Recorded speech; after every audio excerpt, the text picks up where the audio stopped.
Un gusto darle la bienvenida a Juan Sedeta, que luego de toda esa presentación podríamos resumirlo en alguien, un hombre que se dedica a ayudar a los más desfavorecidos, y creo que de ahí es donde está su gran valor. Un gusto, Juan, ¿cómo andás? Bien, gracias por la invitación. Un placer. El caso Carol, digamos, luego de, para repasar un poco, ¿no? Un poco haciendo como una puesta a punto de por qué estás acá. El caso Carol tuvo finalmente una resolución hacia donde las manifestaciones de las distintas instituciones de derechos humanos y otros organismos habían solicitado, ya está en su casa, por suerte. Pero bueno, un poco lo que nos preguntábamos es, el caso de Carol tomó pública notoriedad, pero debe haber un montón de casos similares donde personas que están enfermas están privadas de libertad, ¿y en qué condiciones? Sí, y seguramente el caso de Carol sea un ejemplo para que reflexionemos sobre la actitud que tenemos como sociedad en relación a los privados de libertad.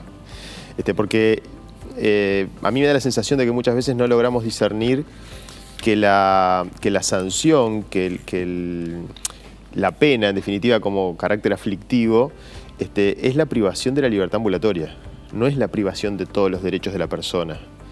Claro, ahí ya hay como un primer gran error en el pensar de la sociedad en su conjunto. Claro, y eso me da la sensación de que se transmite también a los funcionarios, se transmite también al personal de los centros de privación de libertad. Y entonces tenemos como sociedad, parece que la intención de que aquel que cometió un error y está en la cárcel, sufra todo lo que sea posible.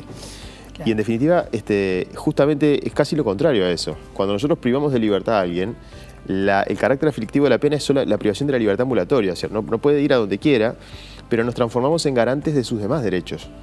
Es decir, el Estado uruguayo se transforma en garante de los demás derechos de los privados de libertad. Y eso me da la sensación de que es una cuestión que está clara en las normas, pero de la que como sociedad no somos muy conscientes. Y me parece que el caso de Carol mostraba justamente la cara más dura, digamos, de ese tipo de actitudes, ¿no? Donde alguien que está enfermo, que tiene una serie de problemas, en lugar de nacernos una actitud más empática respecto a esa persona que está sufriendo, nos nace como el verdugo que quiere afligir lo más posible a aquel que comete un error. Sí, bastaba ver las redes sociales donde estaban las voces claramente en defensa de los derechos humanos de Carol, y otro que decía, bueno, lo hubiera pensado antes de delinquir, y ya sabía que estaba en esa situación. O sea, eso es de una falta de humanidad y de empatía increíble, pero hay quienes piensan así. Está bien, pero lo haya pensado o no lo haya pensado, la sanción penal es la privación de libertad. Claro, no es privarlo de la salud, ni privarlo de otros derechos, ni de la educación. No es eso, es privarlo de la libertad solamente. Claro, podría funcionar bien si las cárceles de nuestro país fueran diferentes. El tema es que no lo son. Y entonces ahí ya hay que asumir que las cárceles son depositarias como de una forma de la escoria humana, casi que están hoy por hoy funcionando. No todas, ¿no? Hay que hacer justo lo otro. Estaba la gente de Nada Crece la Sombra, decía, bueno, no todas las cárceles, uno siempre se centra en las noticias, en lo que pasa en el módulo 8 del CONCAR, pero no todas las cárceles son iguales. Pero hay algunos sectores de las cárceles, sobre todo, donde, sí, bueno... Yo diría que la mayoría. La mayoría, claro. Que deja muchísimo que desear, y eso también a mí me ha hecho reflexionar sobre el modelo que tenemos de sistema penitenciario, ¿no? Si el modelo que tenemos es un modelo compatible con el artículo 26 de la Constitución, con los tratados de derechos humanos, en el sentido de un modelo tendiente a rehabilitar a las personas, o si el modelo a lo que tiende, aunque no se diga expresamente en el discurso, es un modelo que tiende a inhabilitar a las personas, a incapacitarlas. Claro, para mí claramente es eso, aunque no esté en los cometidos y en los fines, como están funcionando las cosas, uno tiende a pensar que funcionan. Claro, el otro día, mira, en un evento de la facultad debatíamos sobre la reforma constitucional y yo justamente planteaba, no se puede pensar en soluciones para la inseguridad sin considerar al sistema penitenciario. Exactamente. Eso es clave. Ahora, me pregunto, ¿no? ¿Por qué la justicia es tan... Bueno, capaz que hay cifras que contrastan lo que estoy diciendo, pero...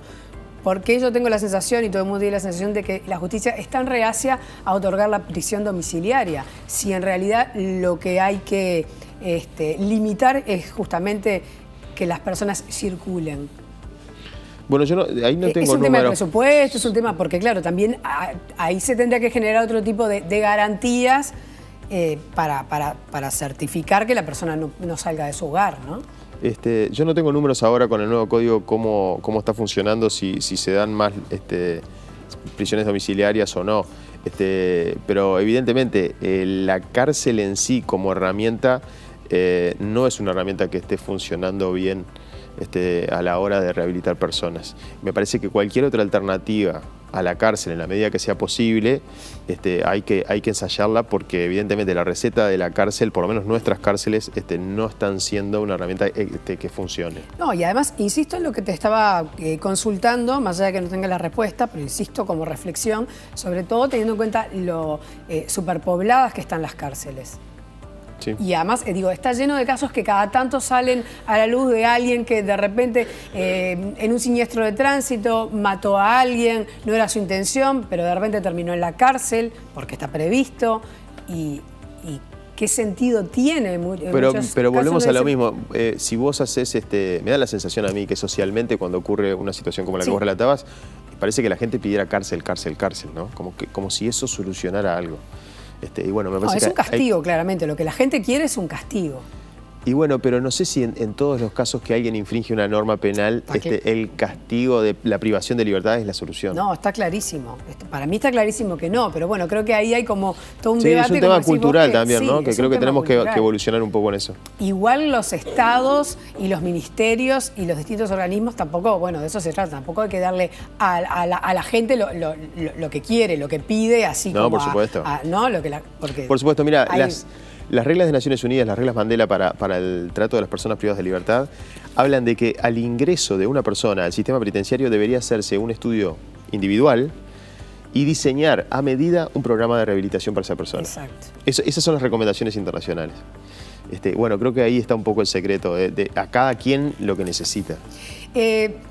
Está buenísimo lo que estamos hablando, igual nos fuimos un poco de foco de lo que quería plantearte, que era eso, ¿no?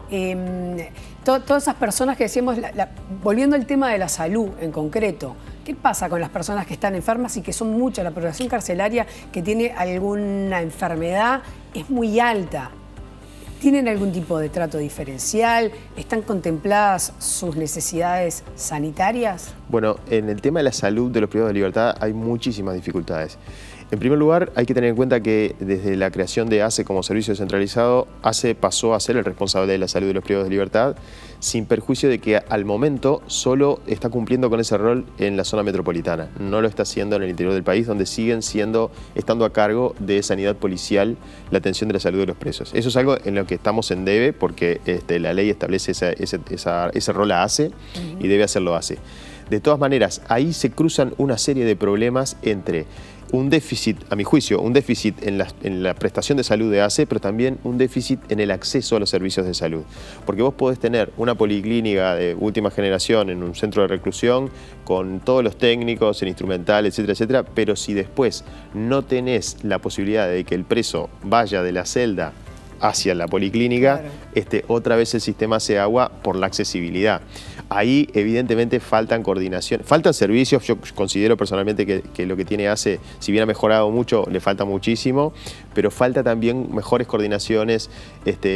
Si uno hace una recorrida por las cárceles, se da cuenta que uno de los principales reclamos de los presos es las dificultades que tienen en el acceso a la salud, de que para que lo vea un médico tienen que estar golpeando 40 minutos, el módulo tiene que estar golpeando las puertas para que vengan, que solo se los lleva cuando están en situaciones graves porque han sido apuñalados o están en riesgo de vida, sino que por cuestiones menores no son llevados hasta la policlínica. Bueno, hay un gran déficit en la atención de salud mental en las cárceles, y eso también lo relaciono con las condiciones de reclusión. Las condiciones de reclusión, si haces una recorrida, nosotros ahora que hicimos un relevamiento por el módulo 8 del CONCAR, si vos ves y entrevistás a los presos que están en ese módulo, es imposible que una persona, por más sana que haya llegado a ese lugar, no termine con una perturbación psiquiátrica, y para eso no hay atención, o sea, no hay psiquiatras que estén atendiendo, que se estén dedicando a la situación.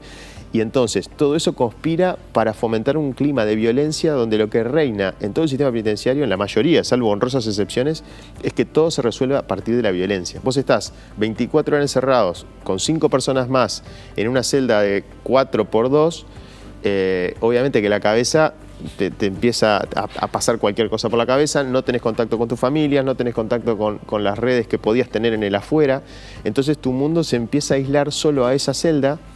Y bueno, y todo se desata en violencia. Eso está absolutamente comprobado. Si vos además en esas situaciones de depresión o de afecciones mentales no lográs no lográs que tengan atención psiquiátrica, bueno, el resultado es pésimo. En esta última recorrida que te contaba, un preso que estaba solo en su celda en el módulo 8, y estaba solo porque había tenido problemas con todos los demás compañeros con los que había estado en su celda, me decía que se le aparecía la abuela y le hablaba, que él conversaba con la abuela cuando se le aparecía en la celda y que lloraba mucho y que ese día estaba mejor porque el guardiacárceles le había puesto música. Entonces vos fíjate con qué poquitas cosas podemos hacer mucho por esas personas.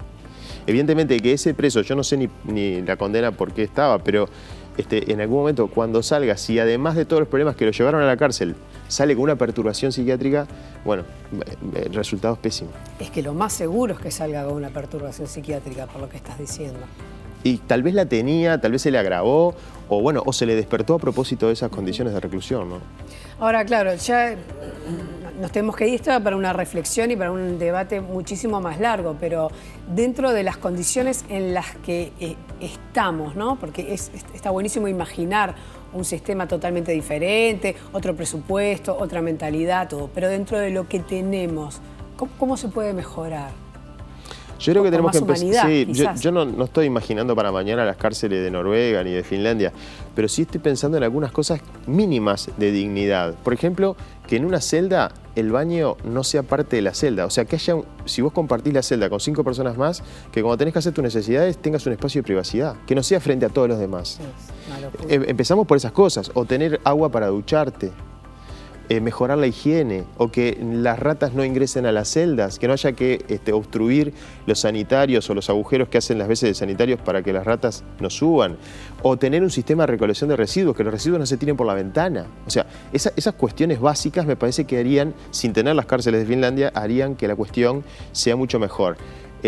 No reclusión 24 horas del día, los 7 días de la semana, porque eso lo único que hace es alimentar relaciones de violencia. Me parece que hay algunas cosas que no son imposibles y que mejorarían mucho la calidad de la detención en este momento. Juan Zeleta, muchísimas gracias por venir a reflexionar, a echar un poco de luz sobre las cárceles que tenemos. Esa es la realidad que tenemos. Gracias. Gracias a ustedes.